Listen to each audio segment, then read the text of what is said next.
Buenas, ¿cómo andan? ¿Cómo les va? Hola, ¿qué tal? Hola, buenas Oh, tardes. hola. ¿Todo Hola, bien? profe. Todo bien. Hola, profe. ¿Qué se cuentan? Hola, profe, ¿cómo está? Bien, bien. Gonzalo, con profe. Ah, está bien, no entendí. Lo tranqui, ¿cómo andan? Mentir. Víctor. Víctor, vi tu mail, el del otro día y vi el de hoy, pero bueno, el de hoy todavía no lo contesté. Se me adelanta el link antes. Ah, Hola, buenas, ¿cómo andan? bien, todo bien, Mauro. ¿Todo tranquilo? Bueno, me alegro. Bueno, tengo que hacer una segunda repasada de los trabajos, así que nada, también estos días la voy a hacer y si corrijo los que faltan, pero todavía no la hice. Bueno, vamos a hacer dos cosas. Una que no estaba prevista, pero bueno, no importa, la vamos a hacer igual porque así somos justos. Me habían pedido en otra comisión que les muestre cómo hay un mic abierto, no me molesta, pero aviso por favor. Que les muestre cómo consumir información de una API, les voy a explicar un poco esto, a qué hace referencia y hacemos un pequeño ejemplo y bueno, después sí arrancamos y vemos lo que habíamos pactado para hoy. ¿Sí? ¿Se escucha mal? ¿Que todos me escuchan mal? Se escucha bien, profe. Ah, bueno, pues ya. Bueno.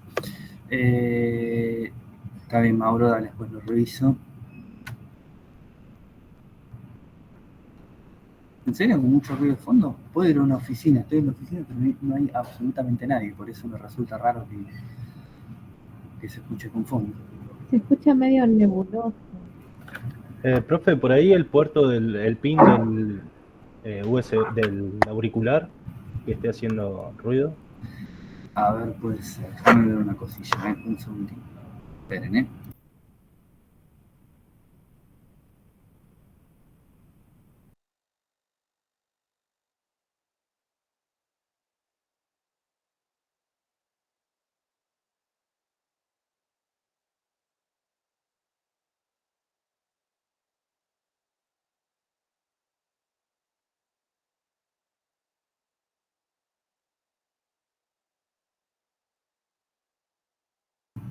A ver, voy a salir y volver a entrar, porque parecería como que está saliendo por el audio de la compu y no del auricular. Creo que es eso.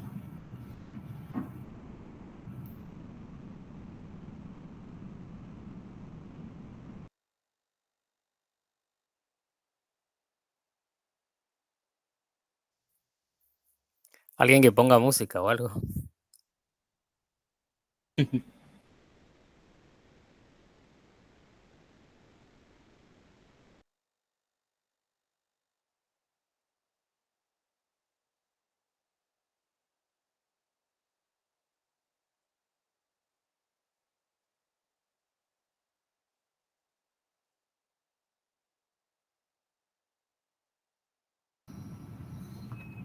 Qué raro, no sé qué pasa. Bueno, trataré de hablar un poco más fuerte. Como que está saliendo por el micrófono de la notebook y no tanto y no del auricular. ¿Qué carancho le pasó a esto? Está usando el micrófono, sí, ya ve. A ver si esto. Ahí está el máximo. No sé, más rara esta compu. Bueno, voy a tratar de hablar un poco más fuerte. Si se escucha muy, muy bajo, me avisan y hablo. De nuevo más fuerte. Bueno, Perdón, ese tipo de micrófono no tiene un cosito redondo, ¿no estará apretado ahí el mute? creo, ¿eh? Un cable, no, un cable, no tiene un cable así, mirá. No tiene. Es directo. Ah, Cable directo al, al jack 3,5 y listo. nada más. No sé. No tengo. Si tuviese, no tengo. No sé cómo me robo uno. No, robar no. Pero no tengo. Tengo este solo acá.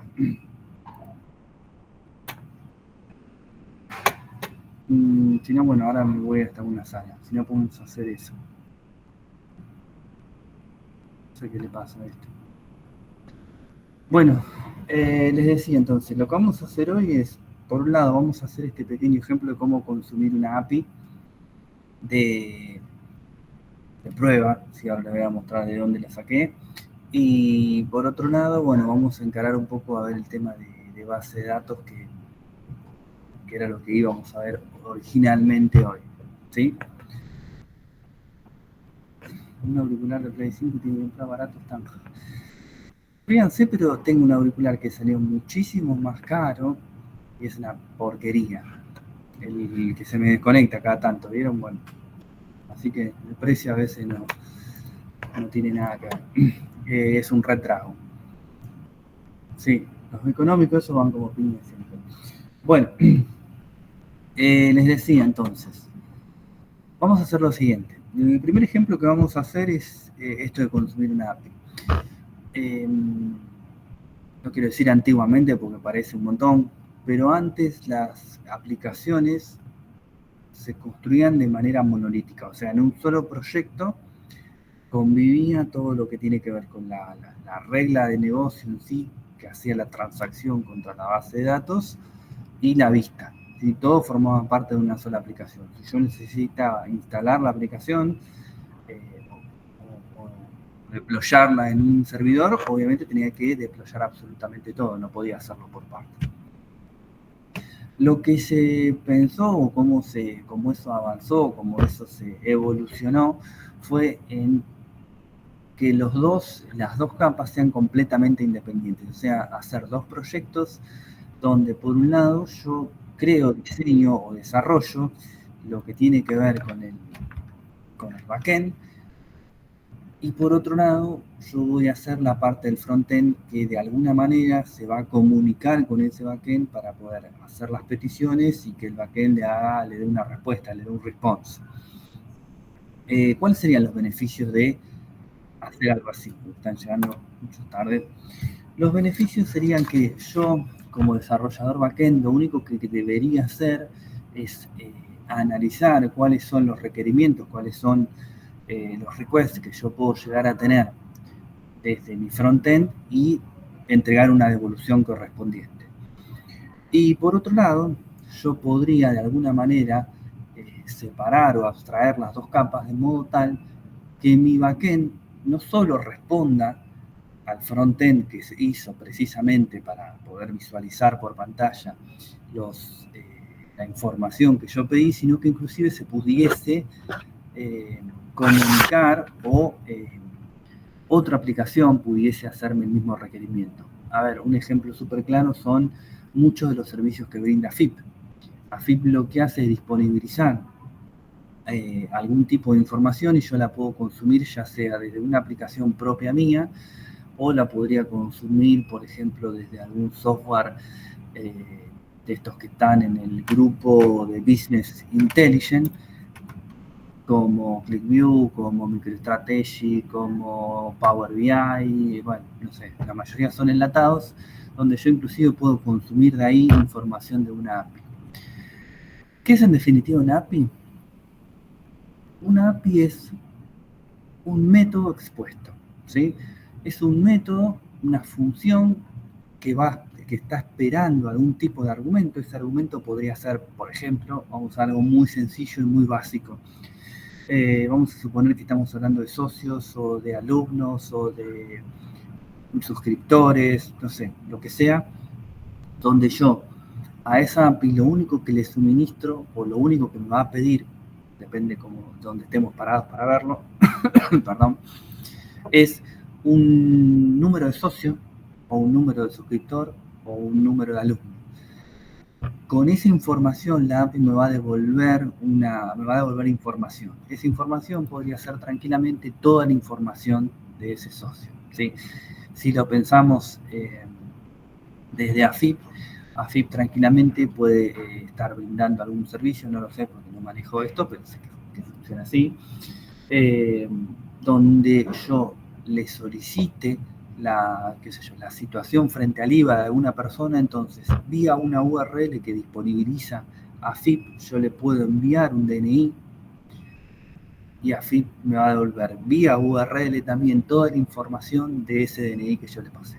Podría ser la situación frente al IVA como cualquier otra información que se les ocurra. Sí, Agustín, decime. Profe, yo había investigado un poquito, esto una vuelta que hablamos en la clase, y vi que un ejemplo claro podría ser la aplicación de Uber utilizando la API de Google para usar el Google Maps, ¿no? Podría ser. Sí, también la API de Google, que uno suministra cierta información y Google devuelve el mapa con el recorrido que yo necesite hacer. Sí, es un ejemplo que aplica, sí, totalmente. Esta forma de construir las aplicaciones tiene muchas ventajas. Una de ellas podría ser tranquilamente que ustedes se pueden dedicar exclusivamente a ser desarrolladores backend, con lo cual se desligan completamente de lo que sería la construcción del front. También hay que hacer una serie de documentación para, obviamente, que después coincida peras con peras, si no es un lío, ¿no? Pero ustedes pueden construir solamente la parte de las APIs que respondan a los requerimientos del frontend. Pues el día de mañana, si se hizo todo bien, que nunca sucede así, no importa, enganchamos las dos cosas y debería salir andando, ¿sí? Esto es una de las ventajas, estoy hablando de una ventaja viéndola del lado nuestro, exclusivo del lado de los desarrolladores. Es un poco difícil a veces abarcar todos los perfiles que requiere hoy por hoy el desarrollo. Justamente es un tema que a mí no lo voy a decir que me cuesta porque algo entiendo, pero sí me cuesta un poco cuando tengo que hacer algún frontend que sea un poquito más elaborado, más desarrollado. Ahí prefiero que lo haga otra persona, que hay gente que está mucho más canchera con ese tema. Y bueno, nada, con esta información que yo les planteo, después vemos bien ese frontend, qué requerimientos hace el backend, mientras las cosas coincidan, fluye. Entonces, lo que vamos a hacer ahora es, yo les voy a mostrar una pequeña página que a mí me devuelve información. Y después vamos a ver cómo podemos esa información que a mí me devuelve,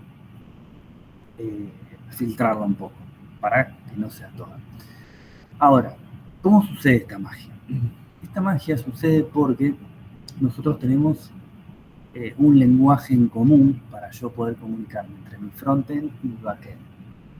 Ese lenguaje en común no es más ni menos que un tipo de archivo específico, y les voy a citar un ejemplo puntual de donde se podría aplicar, o donde se aplica, mejor dicho, ese archivo específico. Imagínense lo siguiente.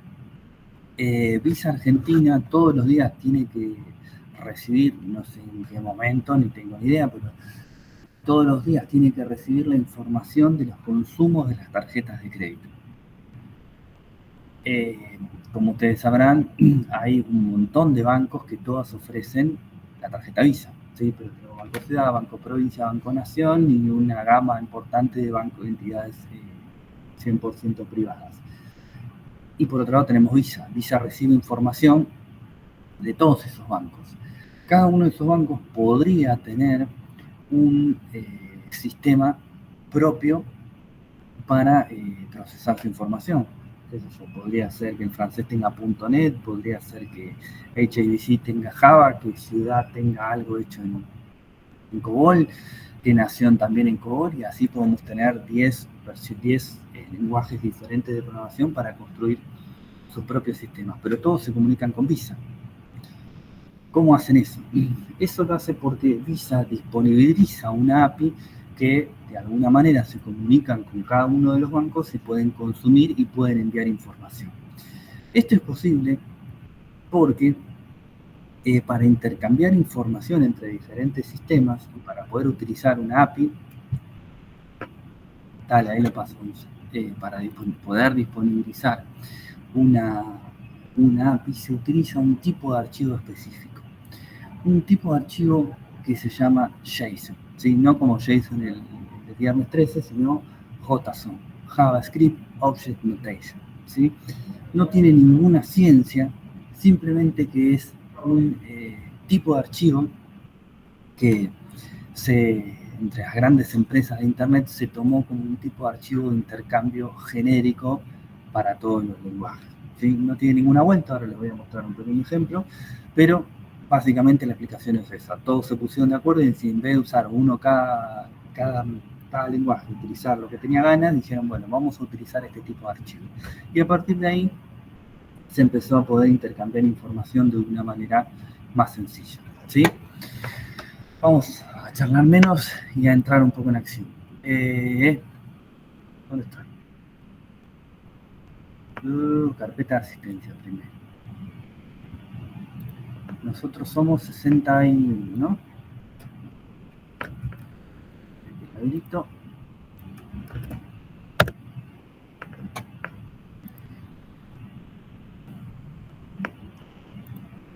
Mi cuenta.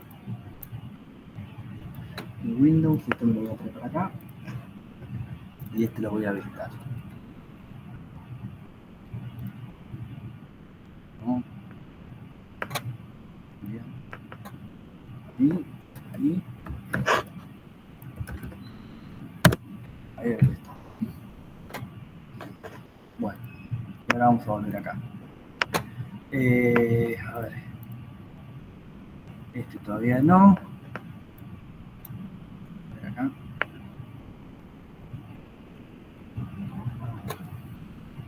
Bueno, ahora sí. Vamos a hacer estas dos cosas. Este pequeño ejemplo y vamos a ver lo que es un archivo JSON.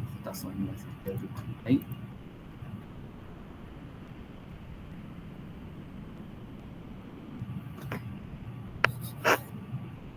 Voy a abrir Visual Studio Code. Así que antes voy a crear una carpetita. Open folder. Aquí. Aquí, 61. Y vamos a crear la clase 22. Que rápido pasa el tiempo, ¿eh?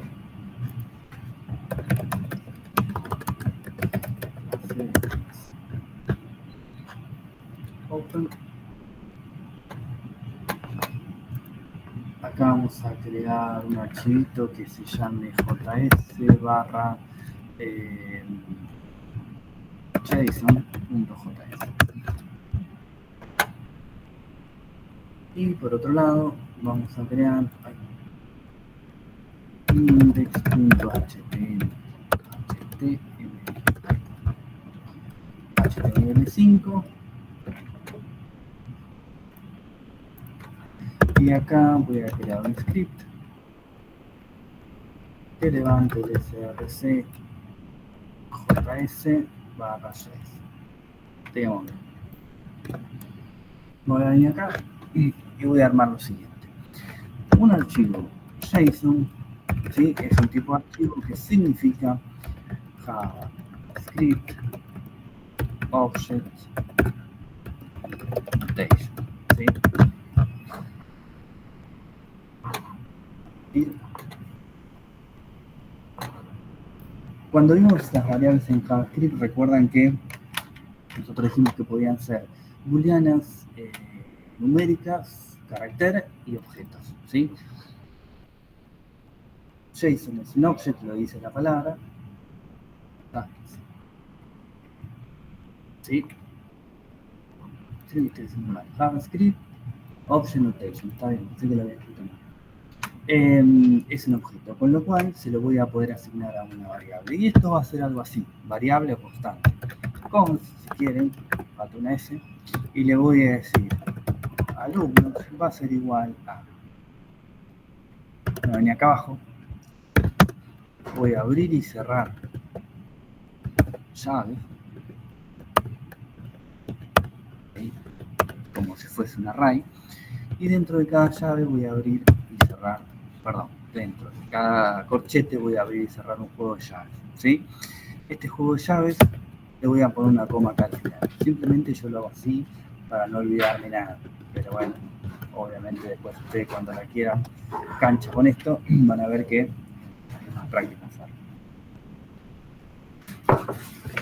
Un archivo JSON va a tener una combinación como si fuese un map. Vamos a ver algo en Java, lo que es un map. Pero en definitiva es una combinación de clave-valor, ¿sí? ID 1, nombre Nicolás, todo minutos vamos a ponerlo, Fernández, los apellidos no, me refiero a los nombres de la clave valor, y le vamos a poner un estado true. ¿Sí? Si esto me lo copio, no me van a cambiarle todos los datos, le voy a cambiar algunos nada más. Vamos a ponerle 2, estado false, y acá vamos a ponerle apellido, vamos a ponerle Hernández, y vamos a ponerle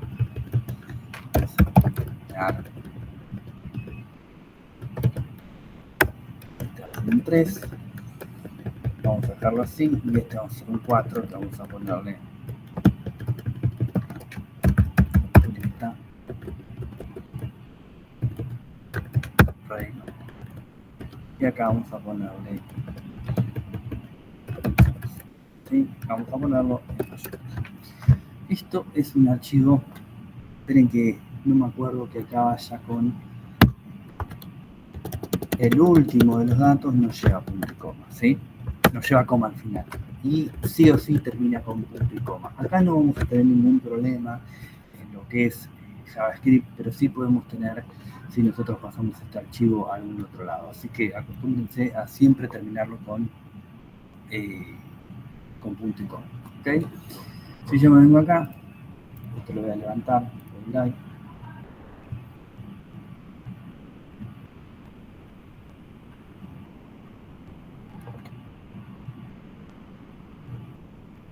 Mal, levantar de acá.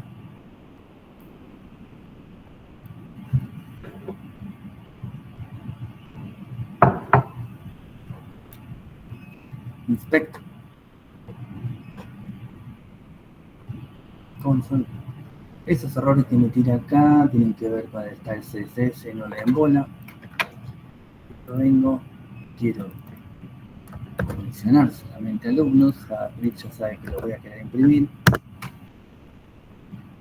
Y ahí me imprimió todo el resultado del archivo .json, ¿sí?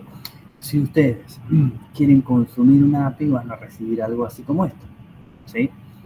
Pero ahora vamos a ver cómo. Fíjense que es como si fuese un array donde tengo la combinación de clave-valor. Si yo quiero, puedo rescatar los nombres haciendo referencia a la clave, ¿sí? Que en este caso es nombre, y quisiese rescatar los apellidos o los estados de manera igual. Y si yo quisiese filtrar por algún valor, tendría que filtrar por algún valor de la clave estado, ¿sí?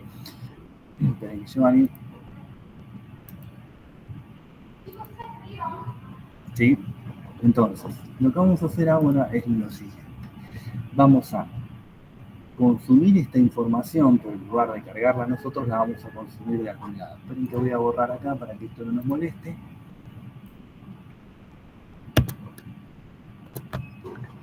Y yo voy a escribir acá en el navegador lo siguiente. Esperen que lo tengo anotado porque si no me olvido cómo era.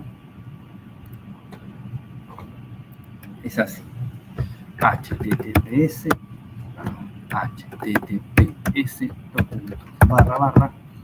y acá voy a escribir son placeholder user. Ahí está. Fíjense, ¿qué me devuelve? Me devuelve justamente un archivo JSON, como el que les mostré recién, con bastante más información y nombre de, no sé, ¿qué serán estos? Si estudiantes o clientes, no tengo idea, ¿sí?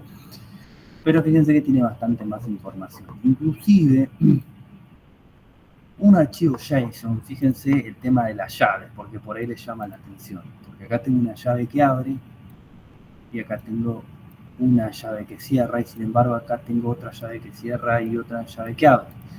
Un archivo JSON puede tener como conjunto de clave valor otro archivo JSON, ¿sí? Eso tranquilamente se puede hacer, que justamente es el caso. Fíjense que yo acá tengo los datos de una persona y después tengo datos sobre el mismo archivo, sobre el mismo bloque de personas, se abre otro archivo JSON donde tiene información, por ejemplo, de la compañía donde trabaja.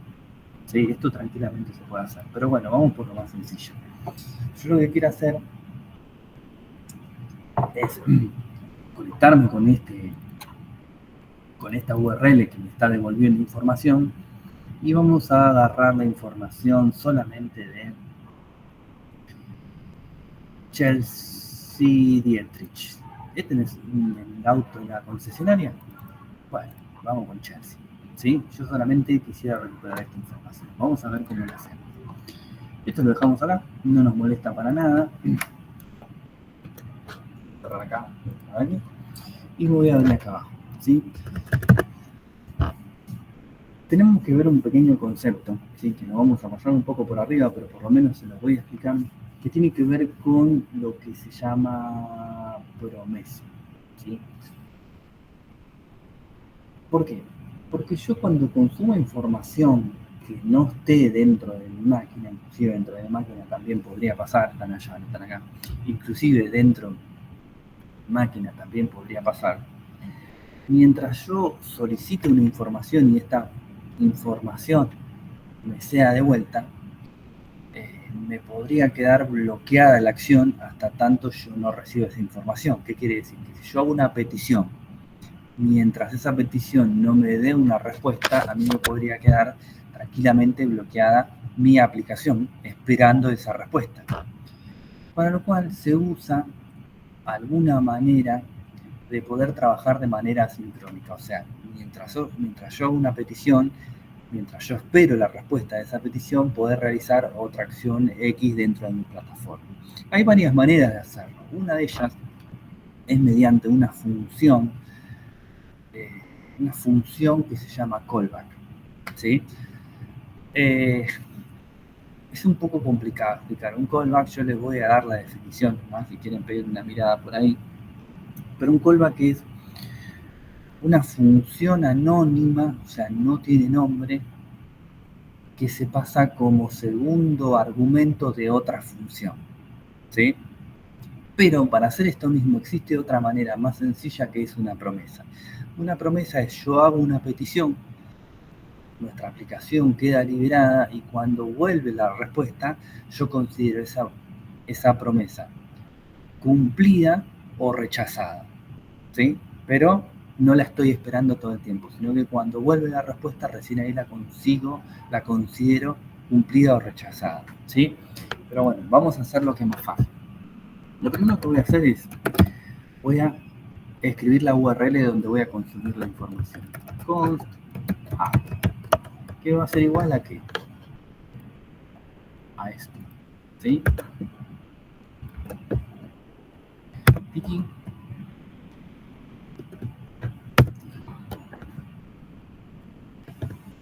En un principio, yo voy a consumir desde ahí.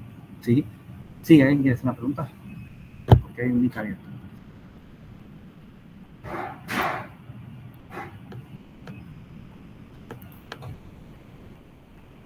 ¿Estamos bien? ¿Escuchan, no? Sí, profe, se escucha. Bueno, entonces voy a consumir desde acá. ¿Sí? Desde esta URL. A medias. ¿Por qué? Porque yo le dije que quería Chelsea, no me acuerdo si era la 5. ¿Sí? Con lo cual, yo no voy a consumir de acá la información directamente, sino que yo le voy a tener que suministrar alguna información. ¿Sí? Y acá vamos a hablar de un pequeño concepto muy sencillo que se llama SQL Query. ¿Sí? SQL Query no.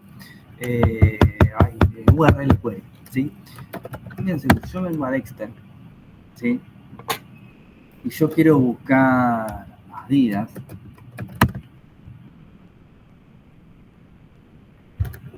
Fíjense que acá arriba, inmediatamente después del dominio, que en este caso es Dexter, nos aparece una palabra buscar, que va a ser la página donde va a realizar la búsqueda de esta información, y aparecen estos símbolos que nos vamos a tener que acordar cuáles son para poder ver un poquitito más adelante, cuando veamos la parte de Java, cómo se arma esto que está acá. tenemos un signo de pregunta y después aparecen los famosos ampersand, que son como estos 8, ¿sí? Esta URL está enviando información a través de la misma URL. Y fíjense lo que arma, ¿sí? Cuando yo tengo que mandar información en una URL, después del signo de pregunta es la información que yo estoy mandando. Toda esta parte es el mismo dominio de la página y en este caso una subpágina que en este caso va a realizar la búsqueda. Después del signo de pregunta es toda la información que yo estoy mandando desde mi formulario, ¿sí? Formulario, recuerdan, form, action, method, y ahí ponía todos mis inputs y yo le daba un submit. Toda esta información es la que yo estoy mandando en ese submit. Y fíjense que acá dice Q igual a Adidas, ¿sí? Después dice search button igual a nada y lang igual a nada. Si ustedes revisan esto y lo piensan analíticamente, tiene la misma forma que una variable, ¿sí? Q igual a Adidas tiene la misma forma que una variable, ¿sí? Entonces, esta información después del signo de pregunta, cuando yo reciba el requerimiento de esta página de Dexter, le voy a preguntar ¿a qué es igual a Q? Es igual a Adidas, ¿sí? Y toda la otra información que venga puedo consultar también a qué es igual. Y con esa información yo puedo empezar a realizar las búsquedas. Acá no va a ser diferente, ¿sí? Esta es la URL que nosotros vamos a pedir la información.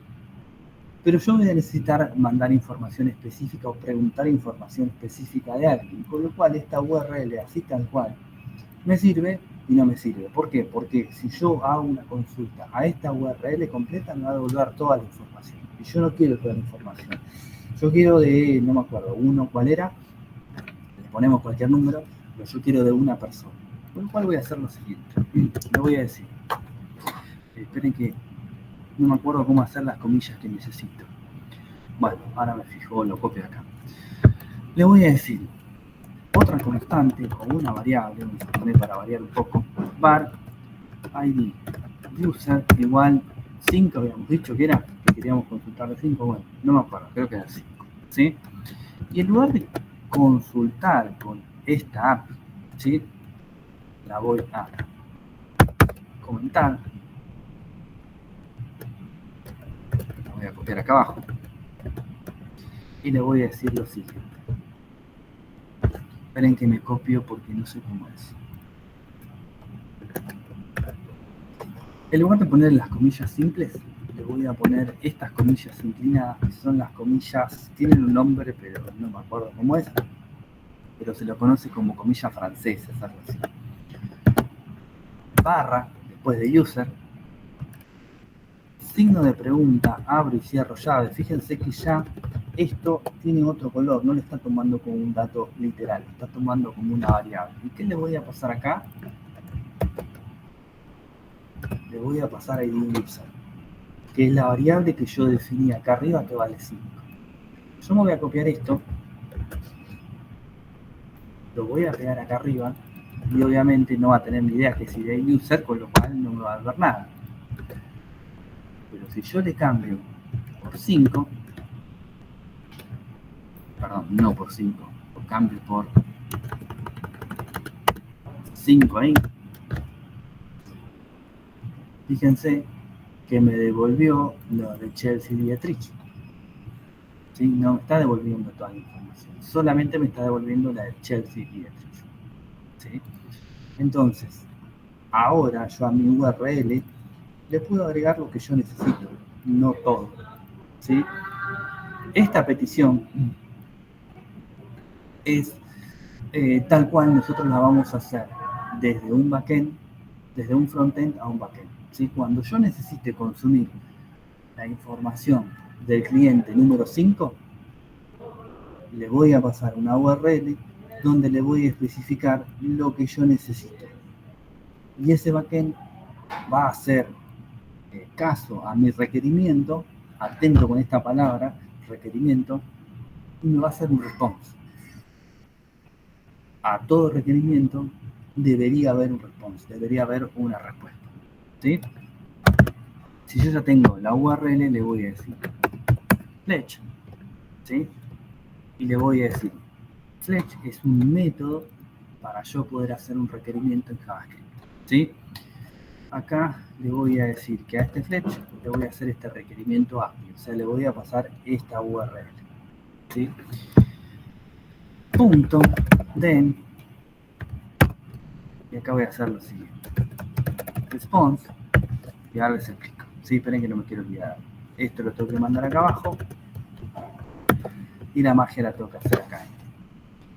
Este response, ¿sí? Va a poder ser positivo o negativo, ¿sí? El Fletch va a ser el requerimiento y cuando haya una respuesta yo voy a analizar cuál es esa respuesta. ¿Esa respuesta cuál puede ser? Espere que lo pongo acá. ¿Vino alguien?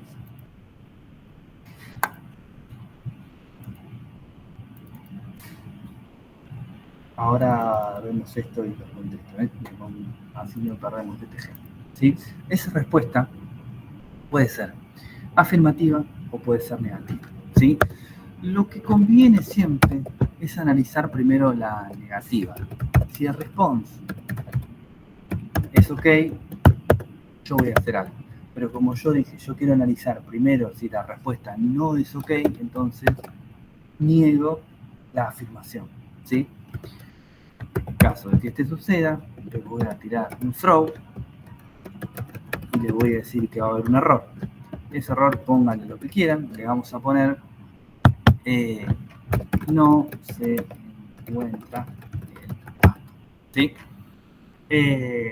Este error que me puede suceder acá, ¿sí? Si hay una respuesta y me sucede este error, ¿sí? Es porque el dato no está, ¿sí? ¿A qué me refiero con esto? Si hay una respuesta, quiere decir que el servidor respondió a mi requerimiento, con lo cual no habría ningún problema, pero la respuesta, si el servidor respondió a mi requerimiento, eso sigue siendo una respuesta, ¿sí? Pero esa respuesta puede ser no encontré el dato, pero yo quiero que se queden con la idea de que esta respuesta que me está dando sigue siendo una respuesta, solamente que me está diciendo no encontré el dato, ¿sí? El tema está en qué sucede si no hay una respuesta. No hay una respuesta, va a ocurrir una excepción, ¿sí? Vamos a ver cómo podemos atrapar esa excepción. Esperen que me pierdo. Si hay una respuesta, tiro el mensaje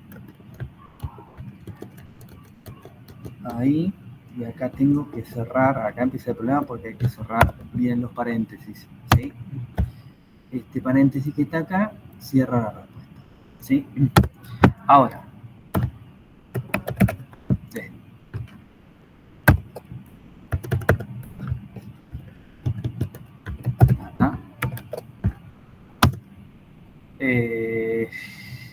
esperen que no quiero hacer macana, ahí abro el paréntesis, acá abro las llaves y acá voy a cerrar el paréntesis, ¿sí? Console.log, ahora les explico, ¿eh? Y acá voy a poner los datos del usuario son, data. Entonces, si la respuesta es negativa, que no encontró ningún dato, puedo arrojar este error, ¿sí? No se encuentra el dato. Si el den de la respuesta hay información, se lo agrego a una función flecha, donde yo le puse el nombre data, pueden poner el nombre que quieran, si datos, quieren. Datos, ¿sí? E imprime la información que en este caso debería ser de la ID número 5, ¿sí? Ahora, ya me parece que no punto y coma, no sé si esto va a tirar error después, pero no me acuerdo, así que bueno, fijamos. Y si está todo mal, vamos a tirar un catch, ¿sí? Este catch, que después lo vamos a ver cuando veamos Java con el tema de manejo de errores, le vamos a decir, cierro llave, este paréntesis lo cierro ahí para no generar ningún error. Me parece que me está tirando error esto, ¿no? ¿Vieron? No iba a ese punto y coma, iba al final de todo. Sabía que algo raro había. Y acá le vamos a decir console.log, no sé, hay un error y voy a imprimir el error. ¿Sí? Entonces, esto es una promesa. Yo voy a hacer un requerimiento. ¿Sí? ¿Qué me está marcando con error? Bueno, ahora nos fijamos. Hay algo que me está marcando. Abajo del todo tenés, más abajo tenés un punto y coma. Gracias. Entonces, esto es una promesa, ¿sí? Yo hago un requerimiento. Si el requerimiento vuelve, pero no hay ningún error, pero no hay ningún dato, no es un error, sigue siendo una respuesta. Si hay una respuesta, imprimo la información de esa respuesta. Si hay un error, que podría ser que la URL esté mal, podrían ser un montón de cosas, lo atrapo en este caso de acá y muestro la información. ¿Sí? Me voy acá, ahí, voy a cerrar. Hay un defined, así que algo le puse mal. A ver, vamos de nuevo. Perdón, Nico, ¿no? ¿Async await no se usa en este caso? No, no hace falta.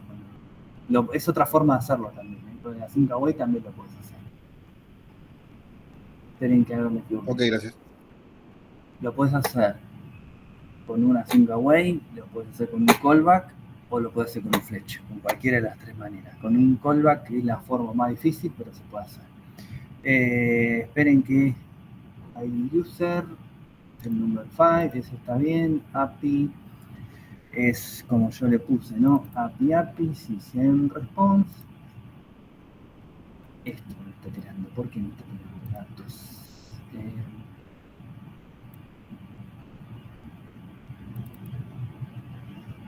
Parameter status void.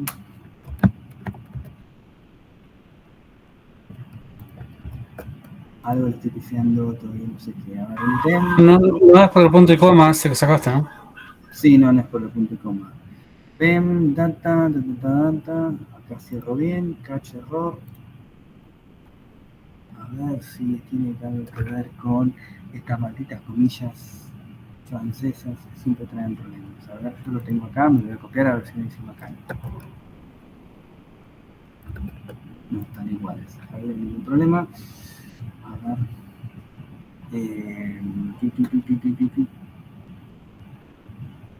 Vamos a hacer. No, pero decía que no hay ningún problema. Acá se le puede agregar si quieren, pero bueno, esto no sería el problema. Vamos a probar así. Quiero probar algo, ¿no? Creo que no hay un 120. Hay un error, reference error not defined en la 42.13.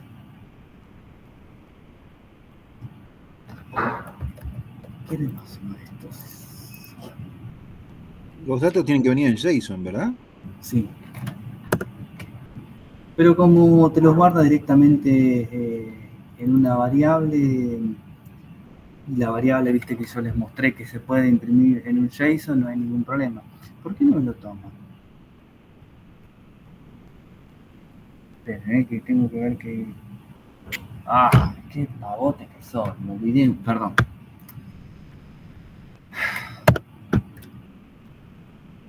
Sí, no hay ningún problema. Esto tiene que tener un return.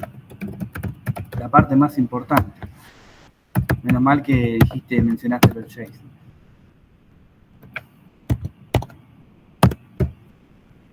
Ahí. Y ahí está Chelsea. ¿Sí? Faltaba una parte fundamental. No estaba devolviendo nada porque no le estaba pidiendo que devuelva nada. ¿Sí? Entonces, ¿qué me quedaría acá? Y tendría que mandar esto a etiquetas HTML y a otra cosa mariposa. ¿Sí? Yo ya tengo, o ya me estoy comunicando, que en este caso es algo que yo forcé, hardcodeé, Pero ustedes, cuando tengan que comunicarse con una aplicación que esté hecha en 2 módulos, no van a tener que hacer otra cosa más que esta. ¿Sí? Acá van a tener el backend de la aplicación, ustedes le van a tener que administrar un usuario, ¿sí? O no sé, número de DNI o un número de mail, qué sé yo, un quill, lo que sea, y esta API les va a devolver información. Lo bueno y malo, depende de cómo lo quieran ver, es que a mí no me interesa lo que haga el backend, ¿sí? Si yo estoy diseñando frontend, lo único que sé o lo único que a mí me tienen que decir es qué le tengo que pasar y nada más. Fíjense que ni siquiera tuve que establecer algún tipo de modelo para poder capturar la información. Yo solamente indiqué la URL y el dato que necesita. Y me lo JavaScript me lo trae y me lo mete en una variable X. ¿Sí? Nada más que eso. Lo demás no me preocupa. ¿Sí? Bueno, ¿se entendió más o menos este ejemplo? Eso, profe, vendría a ser como las variables de entorno que se usan en Node.js, digamos, la URL esa. ¿O no? No.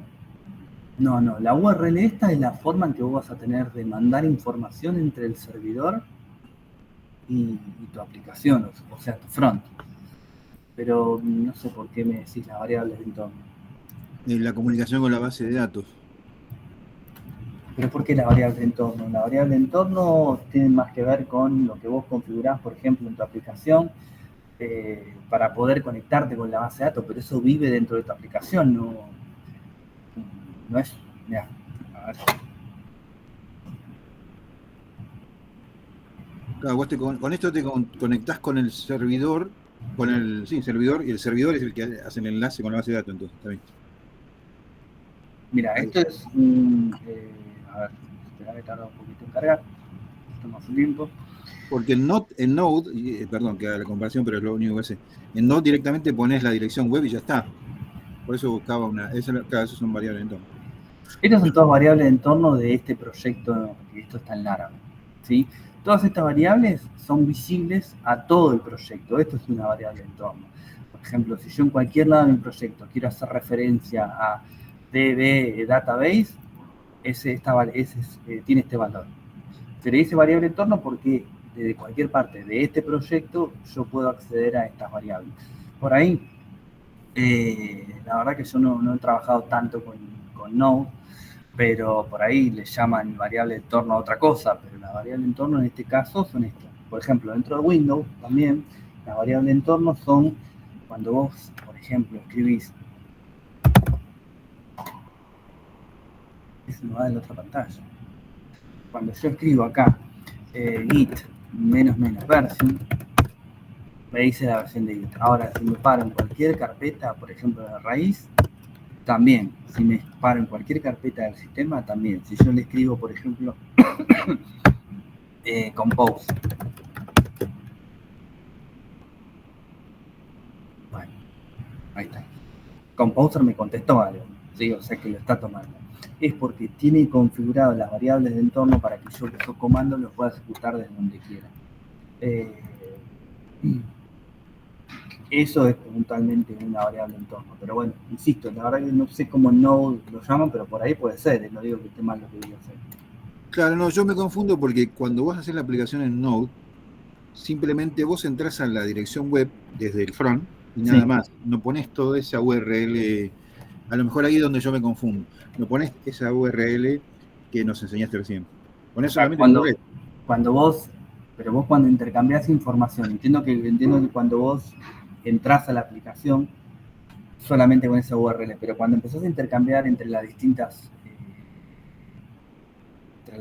partes de tu proyecto, ¿no te aparece la URL? Nada, te aparece, te queda siempre fijo eso. No entiendo, ¿cómo? Viste que, por ejemplo, yo le doy a un botón con un submit en una aplicación en Node. Sí.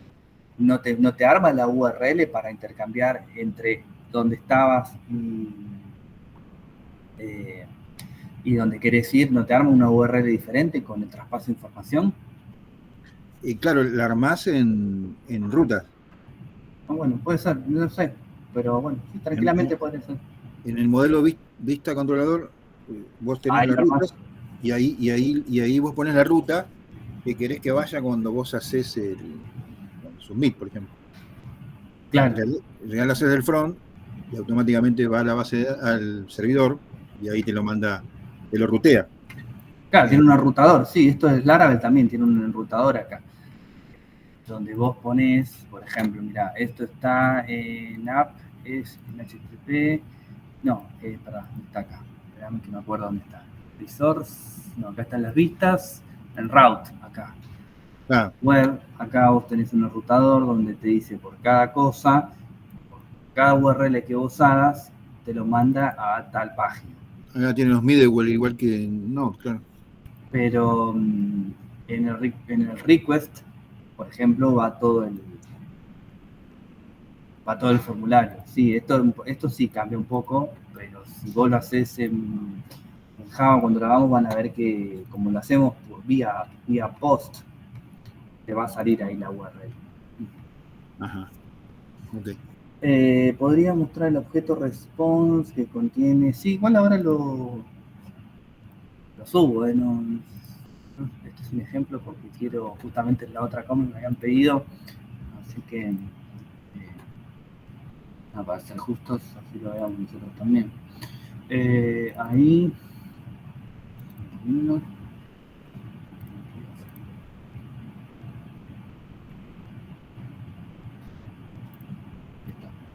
creo que esto era lo que faltó, que me faltó a mí en realidad. Return response.json.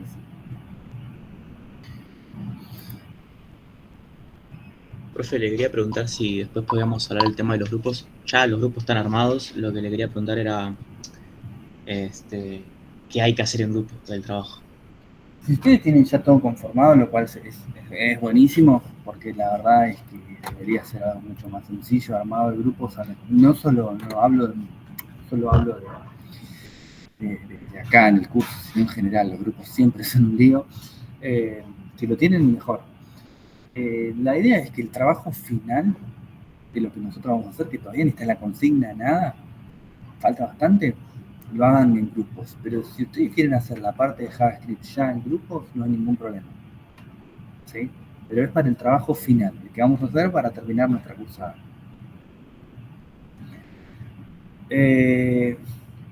Bueno, vamos a hacer lo siguiente, para ir arrancando con esto.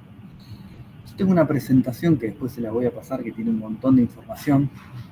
Yo les voy a hablar un poco nada más de esa presentación, pero después la leen ustedes, porque nosotros de base de datos vamos a tratar de ir directo a lo que es práctica, ¿sí? Para tratar de meter,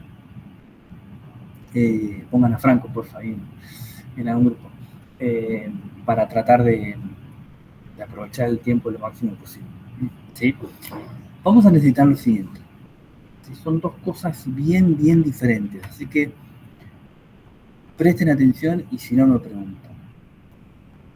Cuando nosotros hablamos de bases de datos, es como cuando hablamos de lenguajes de programación, ¿sí? El lenguaje de programación es una cosa y el IDE que yo utilizo para programar es otra cosa. ¿Sí? Yo programo en Java. ¿Qué necesito para trabajar en Java? Necesito el JDK, ¿sí? Ya lo vamos a ver, que es un conjunto de instrucciones para que yo pueda programar en Java, ¿sí? Ahora, yo podría programar en un archivito de texto, ¿sí? Si fuese un crack lo puedo hacer en un archivito de texto. Obviamente que es muy difícil, casi imposible, por lo cual existen IDE. Los IDE son programas que a mí me facilitan la vida a la hora de programar, porque me van a tener escritura predictiva, voy a tener el tema de los colores separados para variables, para funciones, para palabras reservadas, bueno, un montón de cosas, ¿sí?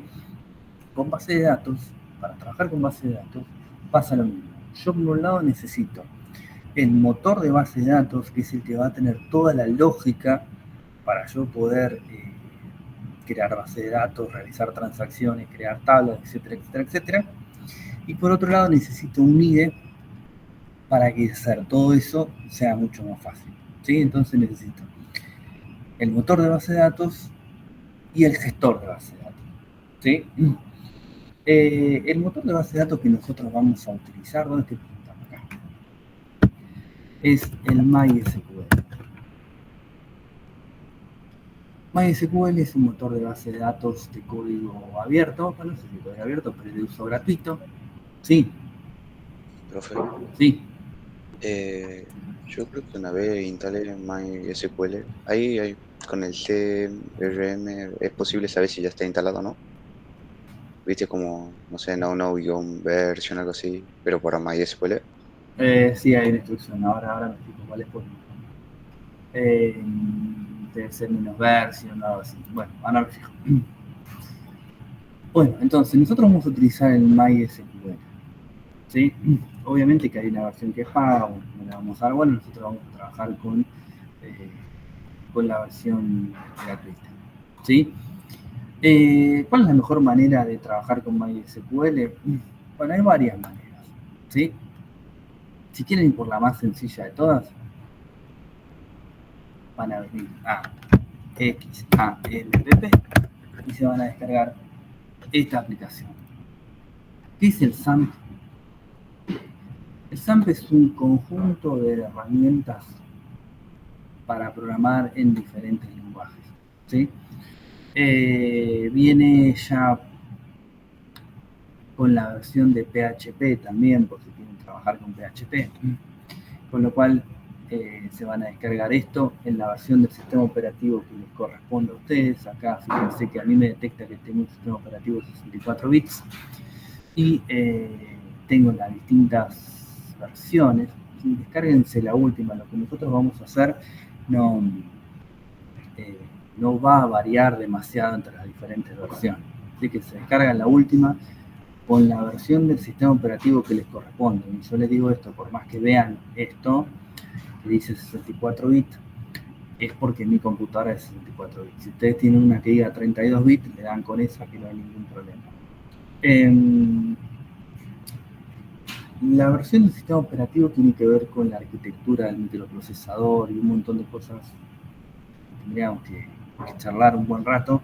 Así que, nada, como para resumir esto, hay dos tipos de sistemas operativos, de arquitectura de sistemas operativos, ¿no? Que es la de 32 bits y la de 64. ¿Sí? Más o menos, no quiero, no, necesita más, ¿no? Pero la mayoría de los sistemas operativos que hoy están corriendo son de 64 bits.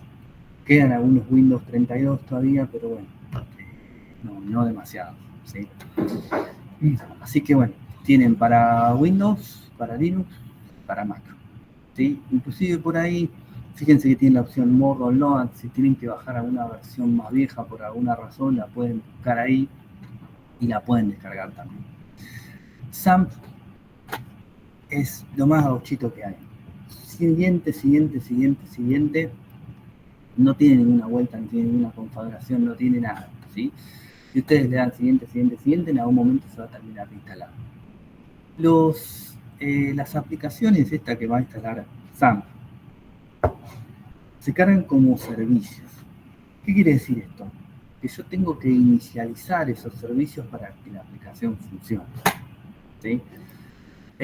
Los servicios yo los puedo configurar también desde Windows, ¿sí?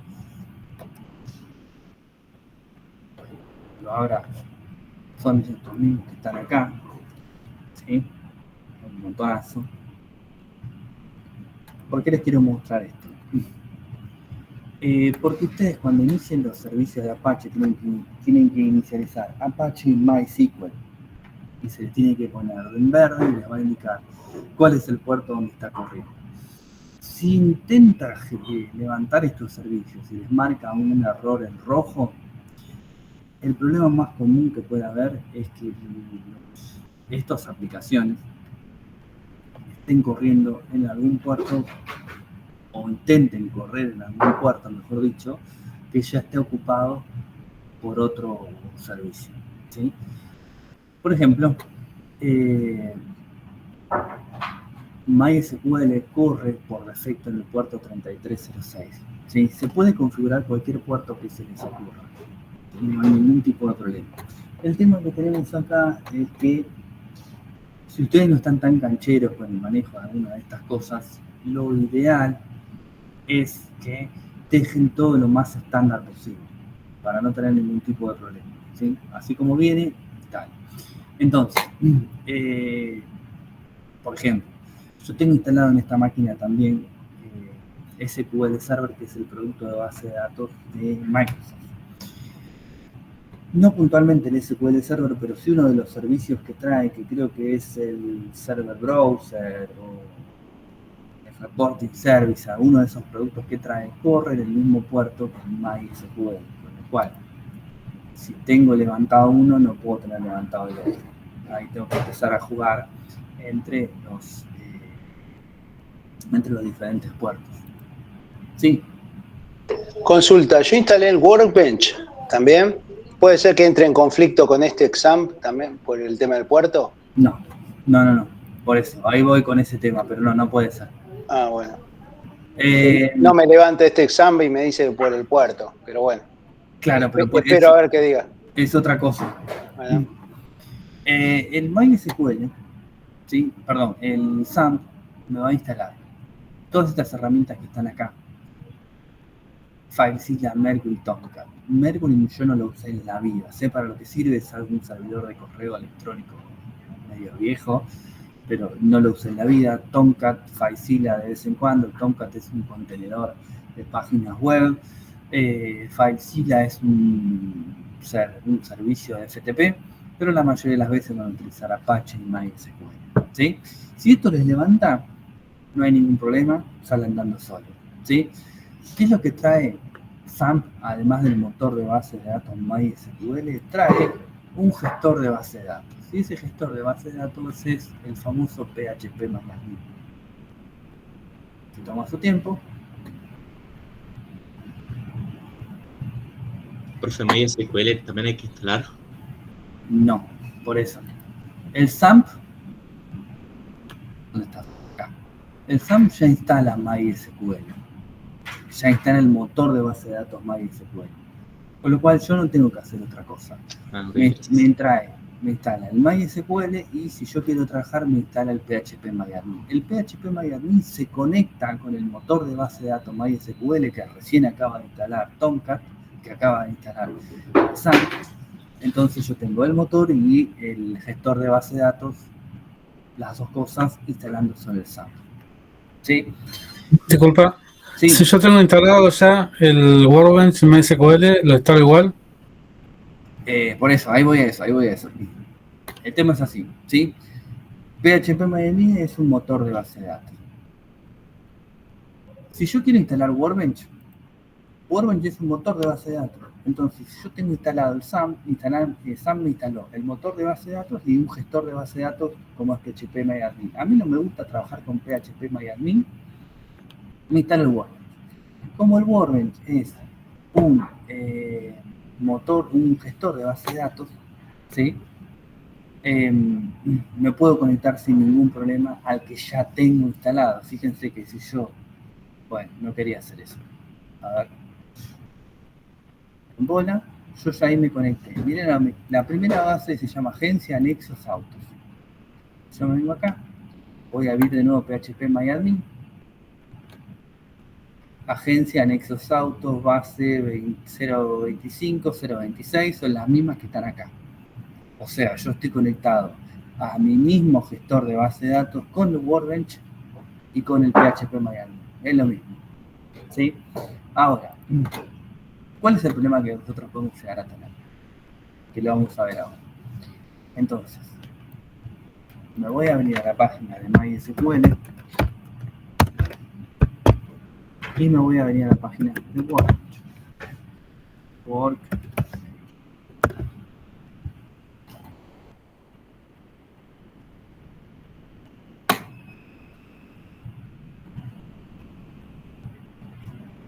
Yo tengo acá MySQL, esperen que quiero la parte de descargas. ¿Dónde está acá? Downloads.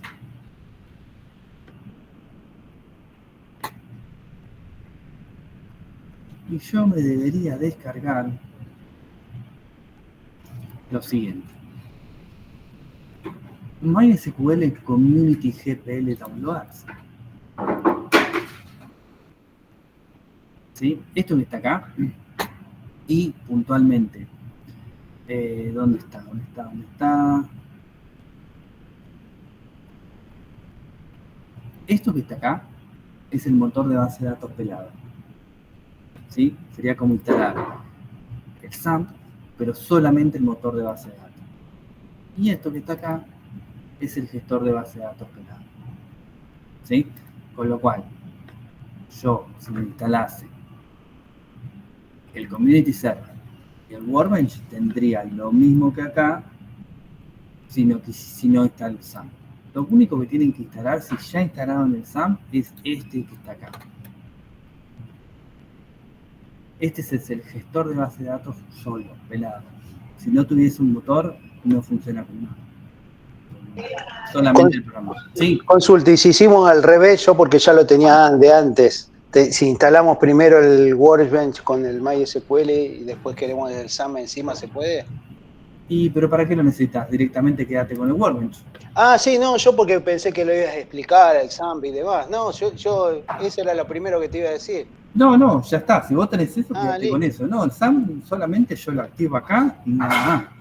Yo voy a trabajar bien. con el Workbench. Así que si ya lo tenés instalado y corriendo, listo. Sí, quédate. porque anda bien, ya está todo configurado, todo. Listo, entonces quédate con eso. Bueno, entonces, nosotros vamos a necesitar esas dos cosas, el motor de base de datos y el Workbench. Pueden instalar directamente el SAMP, así como viene, y el Workbench aparte, o pueden instalarse el Workbench y el Community Server que les mostré recién, ¿sí? Pero es una cosa o la otra, no hace falta que instalen dos veces el motor de base de datos, porque inclusive van a hacer un lío bárbaro, porque les va a empezar a pedir que pongan otro puerto, porque el que ya tiene lo está usando más y se puede, un lío bárbaro, ¿sí? Con lo cual, con uno solo es más que suficiente. ¿Pusiste tu presente? Ah, ok, no entendí eso. Bueno, esperen que esto lo cierro. Después igual lo hacen tranqui en sus casas, no es muy complicado. ¿Sí? Van a ver que el Workbench se instala solo. ¿Sí? Una vez que tenemos iniciado los servicios de Apache y MySQL, Workbench lo abrimos y hay que configurarlo. Sí, te lo voy a pasar. Voy a cerrar de nuevo, te voy a abrir.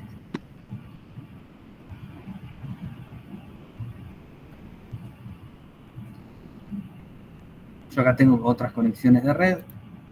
Edit Connection. Es sencillo, ¿sí? Pero es sencillo siempre y cuando no toquen nada y lo dejen estándar. No es que sea un hincha piloto, pero si le pasamos a poner nombres de complicado, contraseña, todo, en este punto no hace falta, ¿sí? Lo dejamos así tal cual. Sí, Oscar, sí. Mira, a mí el SAMP, yo lo he tenido en otras oportunidades, incluso hasta en Mac. Pero ahora me sale un warning. Dice, importante que está activado el User Account Control on your system. Estoy en Windows ahora. Y algunas funciones del SAMP posiblemente están restringidas. Sí, eso es, esperá, porque a mí me pasó con algo con una computadora de mi mamá. En algún momento me pasó eso, pero no me acuerdo. No, Windows tiene... ¿Qué Windows tenés? 11. Sí. Ahí por ahí alguno me puede ayudar porque no sé muy bien cómo funciona, pero Windows tiene como si fuese como un control sobre las aplicaciones que uno instala y se tiene que le tenés que decir como que lo vas a desactivar. Fíjate, a ver, yo te lo busco. El WAC es. Windows 11, ¿cómo se llama? Lo que me dijiste, ¿cómo era? WAC, UAC.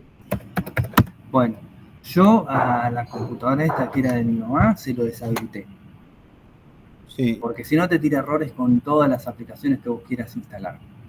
Fíjate en alguna página oficial de Windows, todo, preguntarle cómo desactivar el WAC. Si lo desactivás, no vas a tener problema. Ok, gracias. De nada. Pero es algo de Windows 11. Bueno, y acá les dejo la configuración. La configuración la pueden ver inclusive desde phpMyAdmin, porque este es el nombre del host, fíjense la dirección, 127.0.0.1, y el puerto es el que les indica acá mismo cuando está corriendo, 3306. 3306, y el usuario es root y nada. ¿Sí? Si ustedes acá le pusieron root y la contraseña, le van a tener que poner la contraseña que le pusieron cuando lo instalaron. Pero si no, el username por default es root y la contraseña es nada. No una palabra nada, ¿no? Que no le pongan nada.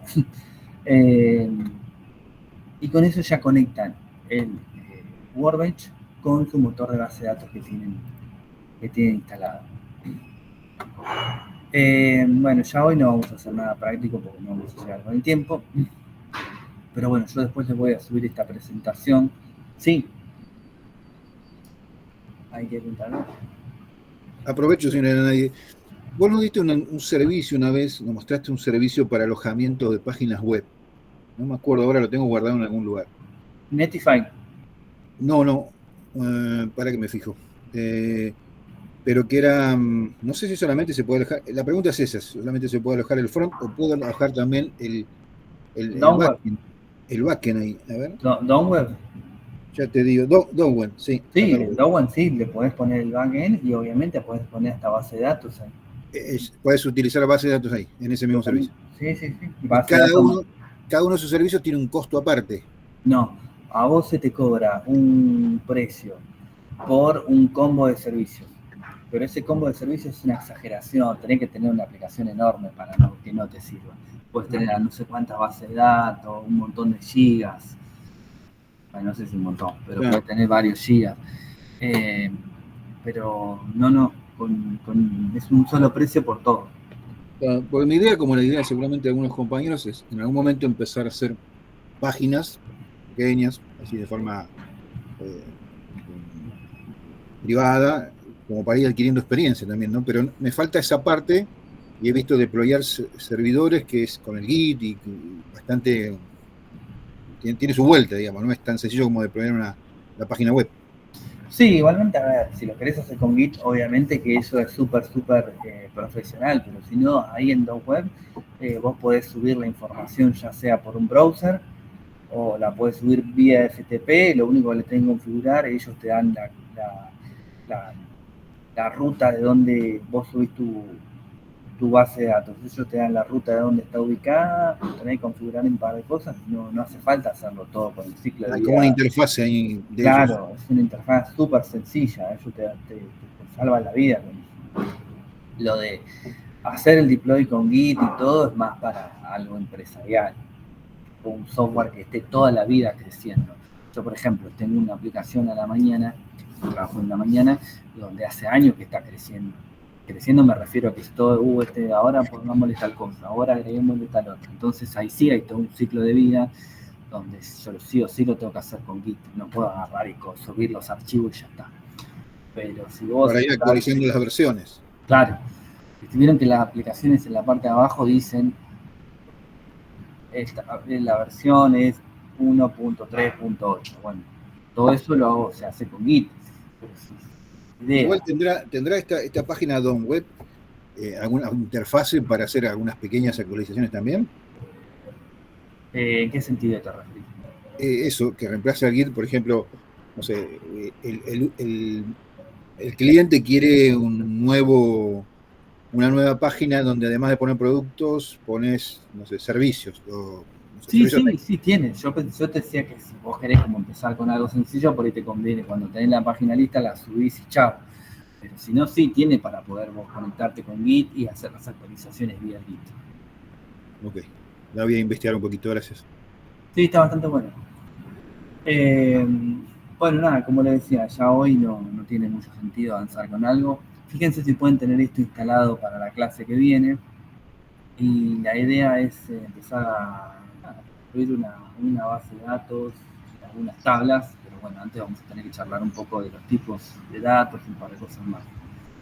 Sí, Carlos, sí. No, pregunta tonta, disculpe. Allá, el trabajo final involucra ya todos los frameworks, serían webs y... Y bueno, todo eso sería el trabajo final, ¿cierto? O sea, lo que estamos haciendo ahora, este proyecto, sería más un trabajo individual. Hablaba por los grupos, ¿no? Como que todos ya se organizaron creyendo que este proyecto es el que ya hay que presentar como equipo, ¿no? No. El proyecto final es un proyecto hecho en Java. Vamos a ver cómo armar un proyecto en Java y cómo hacer que esto mismo que nosotros hicimos impacte sobre una base de datos y quede almacenado de manera permanente ahí. Ok, gracias. Por eso ahora vamos a ver cómo construimos una base de datos y lo único que nos queda por delante, un par de clases nomás, arrancar con Java y empezar a construir lo que nos falta. Ya tenemos el front, ya tenemos la base de datos, tenemos que tener la regla de negocio para que lo que está en el front impacte en la base de datos. Gracias. Esa sería la otra capa, ¿no? Que falta, o sea, la de regla de negocio. Exactamente, nos queda la regla de negocio. Tenemos el front, tenemos la base de datos, nos falta lo del medio, nos falta el sándwich. El jamón. Así que bueno chicos, entonces nada, dejemos acá y bueno, nada, nos vemos la próxima. Chao, hasta el jueves. Nos vemos. Nos vemos. Ok, hasta la próxima. Chao. Chao, hasta luego. Hasta luego, nos vemos. Chao.